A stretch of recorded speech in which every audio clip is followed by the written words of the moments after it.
Hello students. Next நம்ம பார்க்க போகிறது ஃபயர். கேமரா நகர்ந்துருச்சு. நெக்ஸ்ட் நம்ம பார்க்க போகிறது ஃபயர். பஞ்சபூதத்தில் முக்கியமான ஒரு விஷயம். இது ஒரு முக்கியமான எக்கலாஜிக்கல் ஃபேக்டர் பண்ணிக்கிட்டு இருக்கு. நான் ஏற்கனவே சொல்லியிருக்கேன், ஃபயர் அப்படின்னா இயற்கையில் உருவாகக்கூடிய ஃபயர்.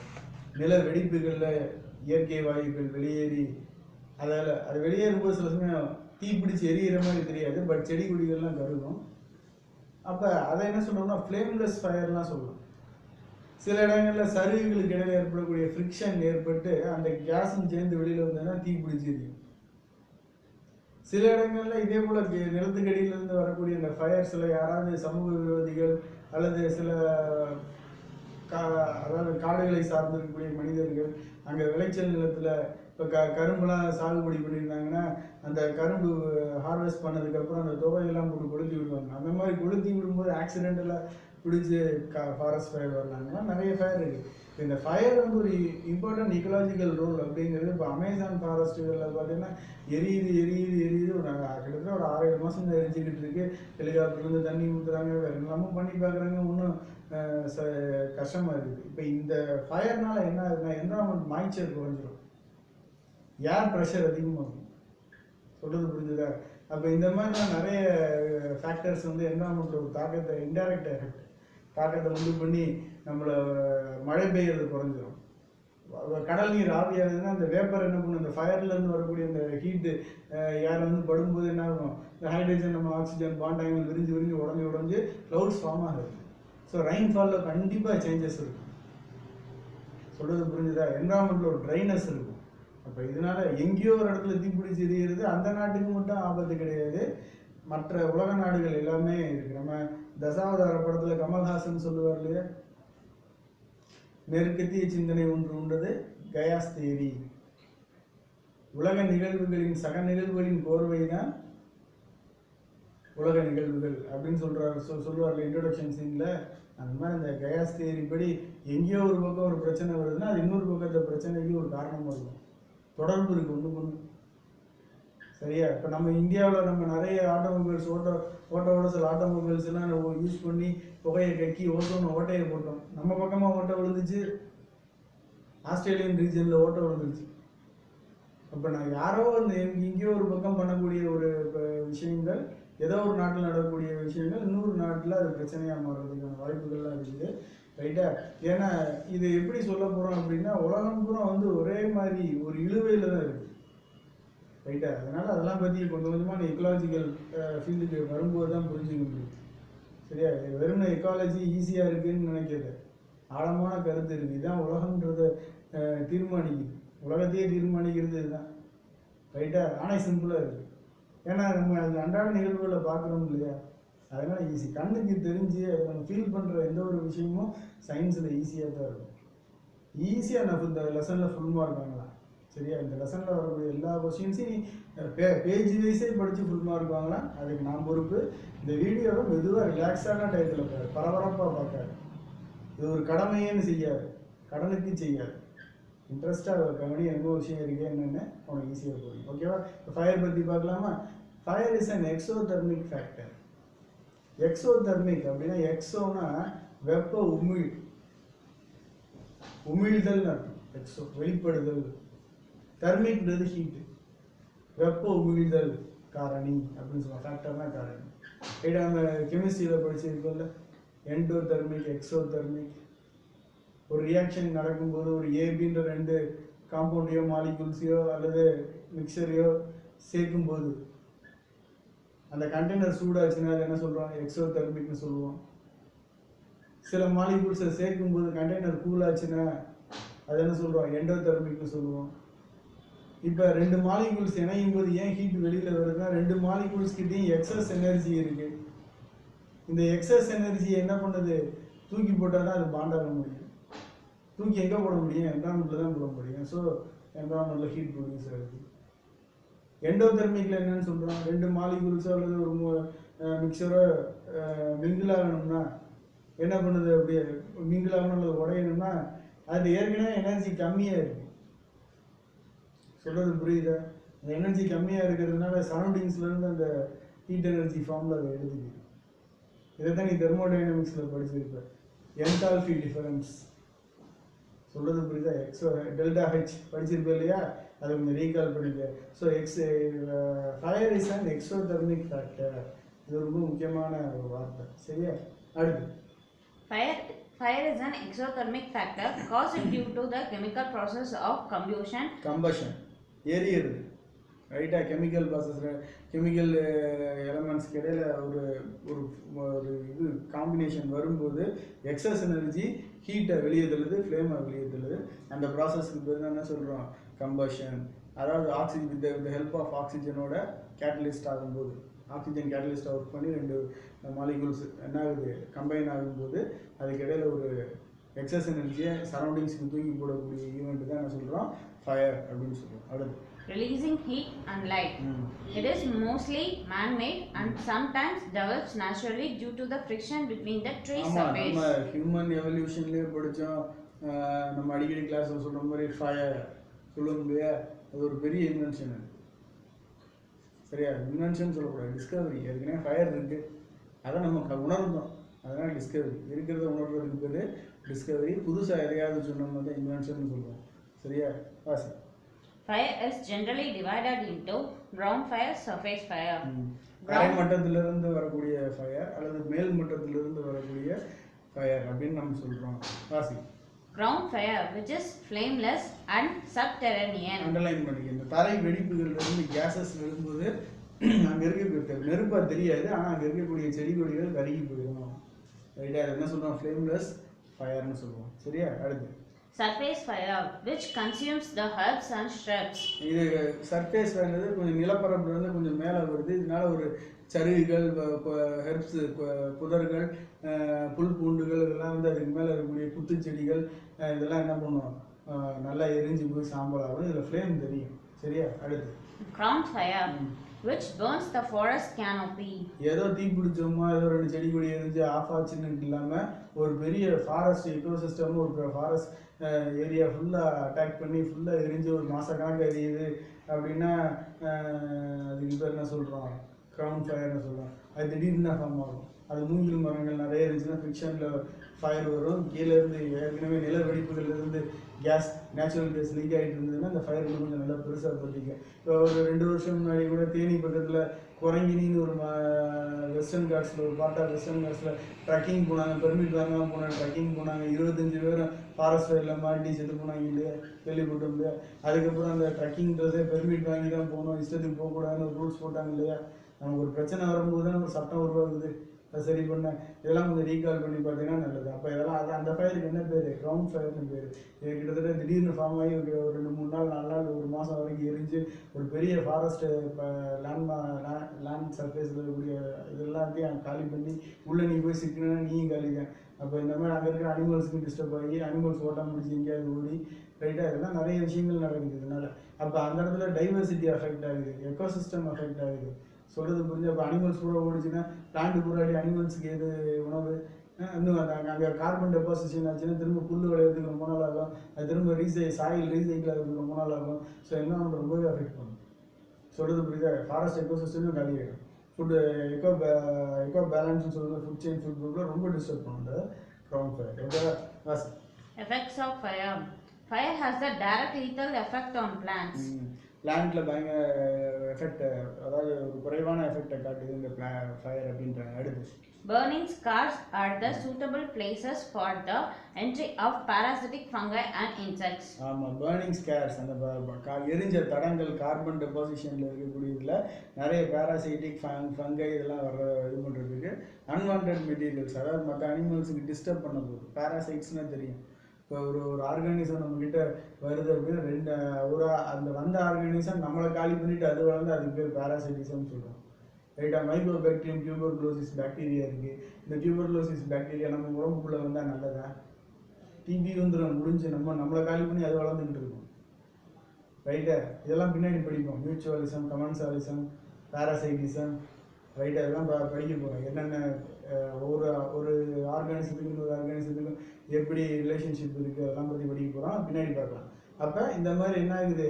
அந்த பேராசைட்டிக் ஃபங்கை இன்செக்ட்ஸ்லாம் வர்றதுக்கான ஒரு வாய்ப்புகள் இருக்குது. அந்த பேர்ன் ஆகி அந்த ஸ்கேர்ஸ் அந்த தழும்புகளுக்காக இந்த ஃபாரஸ்ட்டில் இருக்கக்கூடிய தழும்புகள்லாம் அந்த எரிஞ்ச சாம்பல்கள் நிறைஞ்ச பகுதியில் இருக்கு வாய்ப்பு இருக்குது. அடுத்து It brings out the alteration of light, rainfall, nutrient cycle, fertility of soil, pH, soil flora and fauna.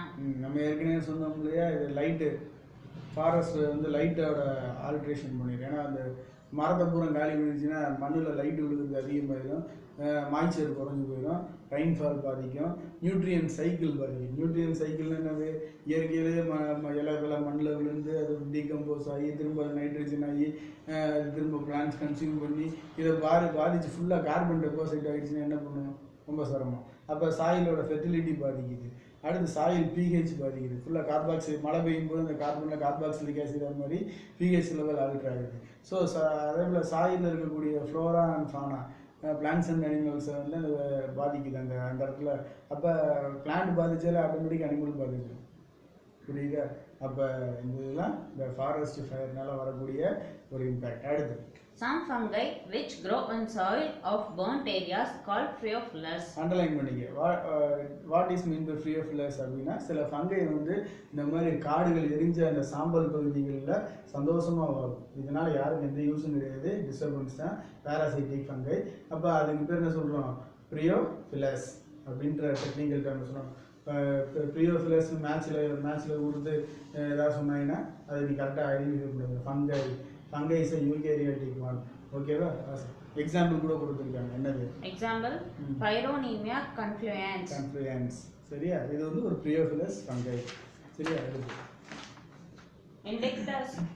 Indicators of fire. ஆமாம், ஃபயர் வரப்போகுது அல்லது ஃபயர் வந்துருச்சு அல்லது ஃபயர் முன்னாடி ஏதாவது வரப்போகுதுன்றது ஒரு மானிட்டர், ஒரு முன்னாடியே சொல்லக்கூடியது தான் இண்டிகேட்டர்னு சொல்லுவோம். அல்லது ஏற்கனவே இந்த இடத்துல ஃபாரஸ்ட் ஃபயர் நடந்திருக்கு அப்படின்றத நமக்கு ஒரு க்ளூ மூலியமாக கொடுக்கறது தான் என்னது இண்டிகேட்டர். நம்ம இந்த ஃபினாப்தலின் இஸ் இண்டிகேட்டர்னு சொல்கிறோம். டைட்ரேஷனில் பண்ணுவோம். இது HCl இது KM1O4 டைட்ரேஷன்லாம் பண்ணுவோம் இல்லையா, ஆக்சாலிக் ஆசிட் KM1O4 டைட்ரேஷன் பண்ணுவோம் இல்லையா. அப்போ கன்கார்டன் வேல்யூவில் ஃபினாப்தலின் மெத்தில் ஆரஞ்சு இதெல்லாம் சொல்கிறோம் இண்டிகேட்டர். அந்த கலர் மறையுது, disappearance of orange colour, disappearance of yellow கலர்லாம் ரிசல்ட் எழுதுது இல்லையா. அதுபோல் இண்டிகேட்டர்ன்றது ஒரு ரியாக்ஷன் நடந்திருக்கு அப்படிங்கிறத நமக்கு ஒரு க்ளூ மூலியமாக கொடுக்கறத வந்து என்ன சொல்கிறோம்னா அது இண்டிகேட்டர்னு சொல்லுவோம். ரைட்டா? அது என்ன அப்படின்றத பார்ப்போம். That is fern and pyromania indicates the burnt up and fire disturbed areas. ஆமாம், இப்போ அந்த பைரோனிமா ஃபங்கை அந்த ஒரு ஃபாரஸ்ட்டில் நிறைய இருக்குன்னா அந்த ப்ரீவியஸாக சில நாட்களுக்கு முன்னாடி அங்கே என்ன நடந்திருக்கு, ஒரு ஃபாரஸ்ட் ஃபயர் நடந்திருக்கு அப்படிங்கிறத இண்டிகேட் பண்ணுது. நான் இதுக்கு முன்னாடியே சொன்னேன் இல்லையா, EPT வாட்டரில் ஒரு ஸ்ட்ரீமில் எஃபிமெராப்டிரா மேஃப்ளை, ஸ்டோன் ஃப்ளை, கேடிஸ் ஃப்ளை இருந்ததுன்னா அந்த மேஃப்ளை இருக்குன்னா அந்த வாட்டர் வந்து என்ன இருக்குன்னு அர்த்தம், ப்யூராக இருக்குது, கெமிக்கல் கண்டாமினேஷன் ஆகலை, பொல்யூட்டன்ட் எதுவும் மிக்சர் ஆகலை அப்படின்றது இருக்குன்னு சொன்னோம் இல்லையா. அது பயோ இண்டிகேட்டர்னு சொன்னோம்னா இது ஒரு பயோ இண்டிகேட்டர். அப்போ இந்த இண்டிகேட்டர் எதுக்கு யூஸ் ஆகுது, ஏற்கனவே ஃபாரஸ்ட் ஃபயர் இந்த இடத்துல நடந்திருக்கா நடக்கலையான்றத நம்ம போனது கண்டுபிடிக்கிறதுக்கு இந்த இண்டிகேட்டர் யூஸ் ஆகுது. நம்ம ஃபாரஸ்ட்டில் என்ட்ரி ஆகும்போது இந்த ப்ரியோஃபிலஸ் இந்த ஃபங்கை பைரோனிமா இருக்குதுன்னு வச்சுக்கேன். அப்போ என்ன இருக்கும், சில மாதங்களுக்கு முன்னாடி சில வருடங்களுக்கு முன்னாடி அந்த இடத்துல ஒரு மிகப்பெரிய தீ விபத்து நடந்திருக்கு அப்படிங்கிறத நமக்கு மறைமுகமாக அந்த இருக்கிறதுனால சொல்கிறது புரிஞ்சுதா? அடுத்து So they are called indicators of fire. ஆமாம், இப்போ indicators of dash is indicators of fire அப்படின்னு கேட்டு 4 சாய்ஸ் கொடுத்தாங்கன்னா அதில் என்ன பண்ணும், அந்த பைரோனிமா இருக்கான்னு பார்க்கணும், அல்லது ப்ரியோஃபிலஸ் ஃபங்கைன்னு கொடுத்துருக்கலாம், அல்லது டெரிஸ் அப்படின்ற மாதிரி ஏதாவது வார்த்தைகள் இருந்ததுன்னா அந்த ஆப்ஷனை நீ செலக்ட் பண்ணுறது நல்லது. அப்போ ஃபயர் இண்டிகேட்டர்ஸ் அப்படின்னா என்னென்னு எழுதுத இதை ஞாபகம் வச்சுக்கணும், அண்டர்லைன் பண்ணிக்க. அடுத்து fire break. It is a gap made in the vegetation that acts as a barrier to slow down or stop the progress of fire. ஆமாம், இந்த ஃபாரஸ்ட் ஃபயரில் பார்த்தீங்கன்னா நடுவில் விவசாய நிலம் வச்சுருப்பாங்க, அக்ரிகல்ச்சர் லேண்ட். அதாவது எப்படி அப்படின்னா, இப்போ இங்கே நான் ஒரு டயக்ராம் போடுறேன், அது உனக்கு புரியுற மாதிரி தான் சின்ன சின்ன டயக்ராம் போடுறேன். என்ன, இப்போ இது ஒரு ஜாகிரபிக்கல் ஜோன், இங்கே ஃபுல்லாக ஃபயர் இருக்குது, ஃபாரஸ்ட் ஃபயர். ரைட்டா? இதுக்கு இடையில பார்த்தீங்கன்னா சில கிலோமீட்டர்ஸுக்கு அக்ரிகல்ச்சர் லேண்ட் இருக்கு. இதுக்கு அடுத்து ஒரு ஃபாரஸ்ட் ஜோன் இருக்கு, ரைட்டா? அப்போ இங்க ஃபயர் இருக்கிறது, இதை தாண்டி இங்கே போகாது. ஸோ இந்த ஃபாரஸ்ட் என்ன ஆகாது, இந்த ஃபயர்னால டிஸ்டர்ப் ஆகாது. அப்போ அதை தான் என்ன சொல்லணும்னா ஃபயர் பிரேக். அப்போ இந்த ஃபாரஸ்ட்டில் ஃபயர் வந்துருச்சு அப்படின்னா இது இந்த ஃபாரஸ்ட்டுக்கு போகாமல் இந்த அக்ரிகல்ச்சர் லேண்ட் என்ன பண்ணுது, நடுவில் பேரியராக இருக்குது. அக்ரிகல்ச்சர் லேண்டு மட்டும் பேரியர் இல்லையா, இப்போ இதுக்கு இடையில ஒரு ஸ்ட்ரீம் இருக்குன்னு வச்சுக்கோங்க. இப்போ 2 ஃபாரஸ்ட் நடுவில் மலைகள் இருந்து நீரோடைகள் இருக்கும் இல்லையா. அப்போ இங்கே இந்த ஃபாரஸ்ட்டில் ஃபயர் வந்ததுன்னா இந்த ஸ்ட்ரீமை தாண்டி போகாமல் தடைப்பட்டு நிற்கும். அப்போ இதெல்லாம் தான் என்ன சொல்லுவோம், ஃபாரஸ்ட் பிரேக், ஃபயர் பிரேக் அப்படின்னு சொல்லுவோம். ஓகேவா? ரைட். இதனால இந்த எக்கோசிஸ்டம் பாதுகாக்கப்படுது. இது ஒன்று போனாலும் இது பாதுகாக்கப்படுது. ஓகேவா? A natural fire break may occur when there is a lack of vegetation such as river, lake and carrion found in between. The vegetation may act as a natural fire break. ஆமாம், vegetation இருக்கும்போது இந்த இடத்துல மரங்களோட அளவு குறையும், சின்ன சின்ன செடிகள் தான் இருக்கும் நம்ம அதிகபட்சம். அதனால ஃபயர் பிரேக் அது நல்ல எக்ஸாம்பிள் உள்ளது வெஜிடேஷன். சரியா? அடுத்து Hytidome. It is the structural defense by plants against fire. The outer bark of trees, which extends to the last formed periderm, is called rhizome. இப்போ இதுக்கு ஒரு சின்ன டயக்ராம் போடுவோம், ரைட்டா? நம்ம ஏற்கனவே தெரியும், ஒரு பிளான்ட் இருந்தால் சென்டர் பார்ட் என்னன்னு சொல்லுவோம், பித்துன்னு சொல்லுவோம். இதெல்லாம் 11th ஸ்டாண்டர்ட்னு சொல்லுவோம். அடுத்து சைலம் ஃப்ளோயம் இருக்கும், அடுத்து கேம்பியம் இருக்கும், ரைட்டா? அனிவல் ரிங்கில் படிச்சிருக்கோம்ல. அதுக்கு அடுத்து எக்டோடம் இருக்கும், அதுக்கடுத்து லேயர்லாம் இருக்கும். அதுக்கடுத்து இந்த பர்க் லேயர் என்னவாக இருக்கும்னா கொஞ்சம் திக்காக இருக்கும். சொல்கிறது புரிஞ்சுதா? இந்த பர்க் லேயரில் ஒட்டி ஃப்ளோயம் நிறைய இருக்கும், நிறைய ஃப்ளோயம்னா என்னன்னு தெரியும்ல. சைலம் வந்து ரூட்லேருந்து வாட்டர் மினரல்ஸை எடுத்து வேரியஸ் பார்ட் ஆஃப் த பிளான்ட்டுக்கு சப்ளை பண்ணக்கூடிய ஒரு கண்டக்டிவ் டிஷ்யூ. ஃப்ளோயம்ன்றது ஃபோட்டோசிந்தட்டிக் ஆக்டிவிட்டியில் ஃபுட்டு ப்ரிப்பேர் பண்ண ஃபுட்டை ஸ்டெம்முக்கு ரூட்டுக்கு அங்கங்கன்னு சப்ளை பண்ணக்கூடிய டியூ. அப்போ இந்த பர்க்கை ஒட்டினாலும் நிறைய ஃப்ளோயம் கண்டக்டிவ் டிஷ்யூஸ் இருக்குது. இந்த ஃப்ளோயம் கண்டக்டிவ் டிஷ்யூ இருக்குது. அதே போல் இந்த பர்க்கும் திக்காக இருக்குது அப்படின்னா அது நேச்சுரலாக அந்த பிளான்ட் எரியறதுக்கு லேட் ஆகும். சாதாரண சின்ன ஃப்ளேம்லலாம் சின்ன ஃப்ரிக்ஷன்லலாம் என்ன அது ஃபயர் ஆகாது. அப்படி இல்லாத ஒரு விஷயந்தான் மூங்கில்.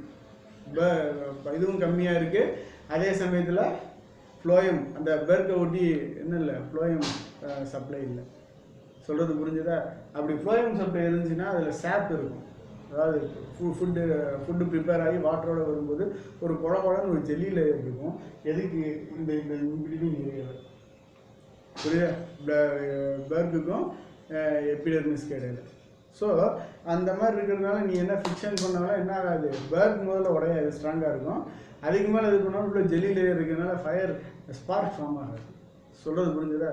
அதை தான் நம்ம இந்த பேரலை பார்க்குறோம். It is composed of multiple layers of suberized particle phloem tissues. நல்லா தெரிஞ்சுக்க, இது பெரிடம், இது பர்க்கு, இதுக்கு நடுவில் என்ன இருக்கும், ஃப்ளோயம் டிஷ்யூஸ் இருக்கும், கண்டக்டிவ் டிஷ்யூ. சொல்கிறது புரிஞ்சா? இதுக்கு கீழே தான் என்ன சொல்கிறோம், எக்டோடம் இருக்குது. அப்புறம் உனக்கே தெரியும் இது பித். இதுக்கெல்லாம் சைலம் ஃப்ளோயம் எப்படி அரேஞ்ச்மெண்ட், வாஸ்குலர் பண்டில்ஸ் எப்படி அரேஞ்ச்மெண்ட் ஆகிருக்குன்னு 11th ஸ்டாண்டர்ட் நம்ம டீட்டெயிலாக பார்த்துருக்கோம். அதை ஒரு கிளான்ஸ் பார்த்துக்கு. சரியா? அடுத்து It protects the stem against fire, water loss, invasion of insects fire water loss. Fire ஆக முடியாது, திக்காக இருக்கிறதுனால உள்ள ஃப்ளோயம் இருக்கிறதுனால. திக்காக இருக்கிறதுனால வேப்பர் ஆக முடியாது, வாட்டர் லாஸ். அடுத்து இன்வேஷன் அப்படின்னா ஸ்டெம் போரர் இன்செக்ட் இருக்கு, ரைட்டா? இது என்ன பண்ணோம்னா இதை ஓட்டை போட்டு உள்ள இருக்கக்கூடிய சாப்பை குடிக்கும், இளநீ உரிகிற மாதிரி. சொல்கிறது புரியுது? அதுக்கு பேர் என்னது, இன்வேஷன் ஆஃப் இன்செக்ட், ரைட்டா? Prevent the infection by. இந்த மாதிரி ஸ்ட்ராங்காக இருக்கனால மைக்ரோ ஆர்கானிசம் கூட சரியாக உள்ளே போக முடியாது. அப்போ இதை தான் என்ன சொல்கிறோம், இதுக்கு என்ன பேர், ரைட்டிடோம், ரைட்டா? அது fire break, natural fire break. சில பிளான்ஸில் இயற்கையிலேயே இந்த அடாப்டேஷன் இருக்குது. சரியா? அப்போ ஃபயர் பற்றி நம்ம பார்த்தோம். ஃபயர்ன்றது ஒரு எக்ஸோதெர்மிக் ஃபேக்டர். ரைட்டா? அதே போல் ஃபயரில் 3 வகையான ஃபயர் இருக்குது. நிலத்திலிருந்து அப்படியே வெறும் கேஸ் மட்டும் லீக் ஆகும், செடி புற்கள்லாம் கருகும், ஆனால் ஃப்ளேம் இருக்காது. சில இதில் ஹெப்ஸ் எல்லாம் கொஞ்சம் காலியாகும். சில டயத்தில் பல ஏக்கர் கணக்கில் ஃபாரஸ்ட் பெரிய பெரிய மரங்கள்லாம் காலியாகும்னு பார்த்தோம். அதுக்கடுத்து இந்த ஃபயரில் முக்கியமான விஷயம் நிறைய இந்த ஃபயரான ஏரியாவில் நிறைய ஃபங்கஸ் வரும், இன்செக்ட் வரும், இதனால் பெரிய தலைவலின்னு பார்த்தோம். அந்த ஃபயர் நடந்த ஏரியாவில் அந்த கார்பன் டெபாசிஷன்னால சாயில் பிஹெச்லாம் மாறும்னு பார்த்தோம். அந்த கார்பன் டெபாசிஷன் ஏரியாவில் வளரக்கூடிய ஃபங்கைக்கு ஒரு பேர் பார்த்தோம், பியோஃபிலஸ். அதே போல் பயோ இண்டிகேட்டர்ஸில் ஃபயர் இண்டிகேட்டர்ஸில் ஒரு ஃபங்கை பார்த்தோம். ரைட்டாக அடுத்து நேச்சுரல் ஃபயர் பிரேக் என்னன்னு பார்த்தோம். அடுத்து அந்த பிளான்ட்டில் அந்த ஃபயர் வராமல் இருக்கிறதுக்கு என்ன அடாப்டேஷன் இருக்குன்றத பார்த்தோம். சொல்கிறது புரிஞ்சதா? ரைட். அடுத்து நம்ம எடாபிக் ஃபேக்டர் அப்படின்னா சாயில் ஃபேக்டர். சாயில் பாறையிலிருந்து எப்படி மண் உருவாகுது அதை பற்றி படிக்கக்கூடிய ஒரு படிப்புக்கு என்ன பேர்? பீடியாலஜி அல்லது பெடாலஜி அப்படின்னு சொல்லலாம். பெடாலஜி அப்படின்னா ஸ்பெல்லிங் கரெக்டாக எழுதலாம். அப்போ எப்படி சார் இந்த பாறையிலிருந்து சாயில் வருதுன்னா, நம்ம தமிழ் சொல்கிற மாதிரி அரித்தல், கடத்தல், படிவித்தல். அரித்தல் மீன்ஸ் எரோஷன், கடத்தல் கண்டக்ஷன், அடுத்து படிவித்தல் செடிமெண்டேஷன். இந்த 3 விஷயம் தான். இப்போ இதான் ஒரு மலைன்னு வச்சுக்க, சர்ஃபேஸ் ஸ்மூத்தாக இருக்கா, மலை. அப்புறம் கற்பனை தான், இதில் ஒரு ஸ்ட்ரீம் அருவி விழுகுது, இந்த மலை, இந்த மலையிலேருந்து அருவி விழுகுது. இப்படியே அருவி விழுந்துக்கிட்டே இருக்கு நாள் பூரா. இப்படியே செஞ்சால் தேயுமா இல்லையா? அது சின்ன சின்ன துகளா தேயுமா? அதுதான் என்னது? எரோட்டாது. ரைட்டா? இது தேஞ்சிடும், அங்கேயே நிற்குமா? வாட்டர் கரண்ட்டில் மூவ் ஆகும். அப்போ இன்னும் நிறைய துகளாக ஃபைனாக விழும். சொல்கிறது புரிஞ்சுதா? இது எங்கேயாவது ஆற்று ஓரங்களில் படுகையில் போய் டெபாசிட் ஆகும். இப்படி தான் மண் உருவாகுது. ரைட்டா? சரி, இது இந்த தண்ணி விழுகிறதுனால மட்டும்தான் மண் உருவாகுதா? இல்லை. இந்த தண்ணி விழுந்ததுக்கப்புறம் வெயில் காலத்தில் இங்கே தண்ணியே விழுகாட்டியும் இந்த இடத்துல பூரா பார்த்தீங்கன்னா அப்படியே க்ரீனிஷ் பிளாக்காக ஆகும். பாசி படுந்த மாதிரி. அந்த பாசி அதை கொஞ்சம் உரிச்சு கொஞ்சம் டேமேஜ் பண்ணும். அப்புறம் அதில் ஒரு வேப்ப மரம் வளரும், விழுந்து காக்கா இது பண்ணி ஆர்னிதோஃபிலிக் ஆக்டிங்கில் காக்கா எச்சம் போட்டு வேப்பமுடைய எச்சம் போட்டு இதில் உள்ள. அதுக்கடுத்து இந்த பாறை 2ஆக புழக்கும், அப்புறம் தூளாக வரும். இதெல்லாம் நம்ம சின்ன கிளாஸில் நிறையவே பார்த்துருக்கோம், கொஞ்சம் மறந்துருக்கோம். ரைட்டாக? ரொம்ப இன்ட்ரெஸ்டிங்கான ஒரு விஷயம் அந்த நிலம் உருவாக. ரைட்டாக? மண் உருவாக பஞ்சபூதத்தில். அடுத்து நம்ம பார்த்தது காற்று பார்த்துட்டோம். என்ன பார்த்தோம்? அடுத்து ஹீட்டு, ஃபயர், நெருப்பு பார்த்தோம். இப்போ நிலம், அதுக்கு முன்னாடி நீர்லாம் பார்த்துட்டோம். அப்போ இதெல்லாம் ரொம்ப முக்கியமான ஒரு ஃபேக்டர். என்னன்றதை நம்ம பார்த்து நம்ம தெரிஞ்சுக்கிறது, நமக்கு தெரிஞ்ச விஷயத்த டெக்னிக்கல் டேர்ம்ஸோடு தெரிஞ்சுக்கணும், அவ்வளோதான். வேற ஒரு கஷ்டமும் கிடையாது. இதெல்லாம் அவனுக்கு தெரியாத விஷயமே கிடையாது, தெரிஞ்ச விஷயம். அதுக்கு ஒரு டெக்னிக்கல் டேர்ம் வச்சுருப்பாங்க, அது என்ன தெரிஞ்சுட்டோம்னா எக்காலஜி முடிச்சு நீ தான் ஃபுல்மாக இருக்கு, நீ தான் டாக்டர். சரியா? அதனால் ரொம்ப ஈஸியான ஒரு விஷயம் பயாலஜி. பயாலஜி கஷ்டம்னு சொல்கிறது தப்பு. ஆனால் பயாலஜி நடத்த போதுமான டைம் வேணும், நிறைய சொல்லணும். அதுக்கு டைம் கம்மியாகும்போது ஓடுன்னு ஓடணும்னா ஒன்றுத்துக்கு உதவாது. சரியா? நம்ம எய்ம் வந்து உனக்கு ஏற்கனவே சொல்லியிருக்கேன், நீ டாப்பர், உன்னை விட்டுரு. வேறு ஏதாவது கடைக்கு ஓடியில் ஒருத்தர் இருந்தான்னா அவனுக்கும் புரியணும். அந்த அடிப்படையில் தான் எளிமையாக சொல்லிகிட்டு இருக்கேன். சொல்கிறது புரியுதா? ரைட். நல்லா இன்ட்ரெஸ்டாக கவனி, ரிலாக்ஸான டைத்தில் கேட்கணும். ரொம்ப பரபரப்பாக இருக்கிற இடத்துல இதை பார்க்க வேண்டாம். சரியா? அப்புறம் இந்த மந்த்லி டெஸ்ட்டோ மிட் டேர்ம் டெஸ்ட்டோ டைம் டேபிள் போட்டிருப்பாங்க. அந்த டைம் டேபிளுக்கான லெசன் அநேகமாக அந்த ஒரு லெசன் வச்சுக்கலான்னு நினைக்கிறேன். பார்ப்போம் அது என்னன்றதை ஃப்ரைடே அன்னைக்கு வீடியோ கொடுங்க, அந்த வீடியோவில் சொல்லிடுறேன். அதே போல் குரூப்லேயும் வாட்ஸ்அப்பில் என்ன போர்ஷன்றதை சொல்லிடுறேன். ரிலாக்ஸாக படி, ஏஜ் வைஸ் படி. ரைட்டாக? மோஸ்ட்லி புக் பேக் நிறைய கொஸ்டின்ஸ் வரும்.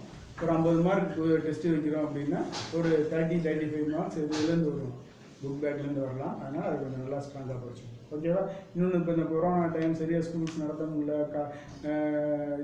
ஸ்டூடெண்ட்ஸ் இது பண்ண முடியல அப்படின்றதுனால மோஸ்ட் ஆஃப் த கவர்மெண்ட் ஸ்கூல்ஸில் நான் டீச் பண்ணுறது எப்படி பண்ணுவாங்கன்னா, புக் பேக் கொஸ்டின்ஸை மட்டும் நடத்தி விட்டுட்டு அதுலேருந்தே கூட கொஸ்டின் செட் பண்ணுவாங்க, ஈஸியாக இருக்கட்டுமே. அதனால் இந்த வருஷம் பெருசாக பயந்துக்காது, கொரோனா உனக்கு நிறைய ஹெல்ப் பண்ணிக்கிட்டு இருக்கு. சரியா? இது ஒரு நேச்சுரல் செலெக்ஷன் பின்னாடி படிப்போம். சரியா? ரைட். இப்போ அடுத்து நம்ம எடாபிக் ஃபேக்டர் பற்றி டாபிக் உள்ள போகலாமா? வாசி. Edaphic factors. Edaphic factors, the abiotic factors related to abiotic soil. என்ன சொன்னோம்? லிவிங் இல்லாத நான் லிவிங், ரைட்டா? ரிலேட்டட் டு என்னது? Soil. சாயில், மண்ணோட தொடர்புடையது. அடுத்து Include physical and chemical composition of the soil. ஆமாம், ஃபிசிக்கல் அண்ட் கெமிக்கல் காம்போசிஷன் என்னது? கெமிக்கல் காம்போசிஷன்னா பிளான்ட்டுக்கு தேவையான மினரல்ஸ் கிடைக்குது, நியூட்ரியன்ஸ் கிடைக்குது, வாட்டர் கிடைக்குது, இதெல்லாம் கெமிக்கல் பார்ட். ஃபிசிக்கல் பார்ட்ன்றது இந்த தாவரம் எங்கனக்குள்ள ஊண்டி நிற்க முடியும்? ஒரு மண்ணு நூல் இருந்தால் தானே அதில் ஊண்டி நிற்க முடியும். ஸோ இது ஒரு ஃபிசிக்கல் மெக்கானிக்கல் சப்போர்ட் கொடுக்குது. டெம்பரேச்சர், மாய்ச்சர், ஹீட்டை மெயின்டைன் பண்ணி கொடுக்குது. அது இதுக்கு தகுந்தாப்புல அந்த சாயிலோட டெக்ஸ்சருக்கு தகுந்தாப்புல. ஸோ இதெல்லாம் தான் ஃபிசிக்கல் அண்ட் கெமிக்கல் காம்போசிஷன், ரைட்டாக? அடுத்து The soil found in a particular area. The study of soils is called phylology. Alanine பண்ணிக்க, சரியா? அப்போ இதெல்லாம் ஒரு ஜிகேல வரலாம், டிஎன்பிசியில் வரலாம், நீட்டில் வரலாம், சரியா? அடுத்து The soil. Soil is a wet and superficial layer of the earth. In which எர்த்தோட சூப்பர்ஃபிஷியல் லேயர், வெளியடுக்கு உள்ள நிறைய நம்ம படிச்சிருப்போம். கோர் ஜோன் மேண்டில் லேயர்லாம் படிச்சிருப்பேன். இதுக்கு மேலே வெளியடுக்கு தான் அந்த சூப்பர்ஃபிஷியல் லேயர் சாயில். சொல்கிறது புரிஞ்சா? ரைட். எப்படி சாயில் ராக் வருது, ராக்லேருந்து தானே சாயில் வருது. வல்கானிக் எரப்ஷன்லாம் படிச்சிருப்பேன், ரைட்டாக? பூமியிலேருந்து கற்கொழம்பு வெளியில் வருது அப்படின்லாம் படிச்சிருப்பேன், ரைட்டாக? அதுலேருந்து அப்படியே நம்ம அரித்தல், கடத்தல், படிவித்தல், 3 விஷயம். எரோஷன், கண்டக்ஷன், செடிமெண்டேஷன், இந்த ஏதோ ஒரு மெத்தடில் சாயில் ஃபார்ம் ஆகுது, ரைட்டாக? சசஷன்னு சொல்லுவோம். அது ஒரு ஈக்கலாஜிக்கல் ஜோன் இன்னொரு ஈக்கலாஜிக்கல் ஜோனாக மாறிக்கிட்டுன்னா அதுக்கு பேர் ஈக்கலாஜிக்கல் சசஷன். எப்படி சார்? ஒரு ஹில்ஸ் பாறையாக இருக்குது, பயங்கரமான பாறை, மொட்டை பாறையாக இருக்குது, அதில் புல் பூண்டுலாம் வளர ஆரம்பிக்குது, மரம் வளர ஆரம்பிக்குதுன்னா அங்கே என்ன ஆகுது? சசஷன் நடக்குது, மாற்றம் நடந்துகிட்டு இருக்கு. Ecological succession. எடாபிக் ஃபேக்டரில் ஒரு சசஷன் நடந்துகிட்டு இருக்கு. சொல்கிறது புரிஞ்சா? திடீர்னு ஒரு ஆழ்கடலில் எரிமலை வெடிக்குது, கடலுக்கு அடியில் எரிமலைலாம் இருக்குது, வல்கானிக் எரப்ஷன் நடக்குது, அங்கே ஒரு திடீர்னு ஒரு பாறை ஃபார்ம் ஆகி பாதி தண்ணி வேப்பராக போகுது, ஆவியாகுது. ஏன்னா அவ்வளோ டெம்பரேச்சர் இருக்கும் இல்லையா? ஸோ அதெல்லாம் என்னது? சசஷன், மாற்றம். பூமியில் மாற்றம் ஒன்றே மாறாது, மாறிக்கிட்டே இருக்கும், ரைட்டா? ராசி. in which plants can grow. It is a complex composite mass consisting of soil constituents, soil water, soil air and soil organisms etc. ஆமாம், இந்த சாயில் கான்ஸ்டியூஷன், அந்த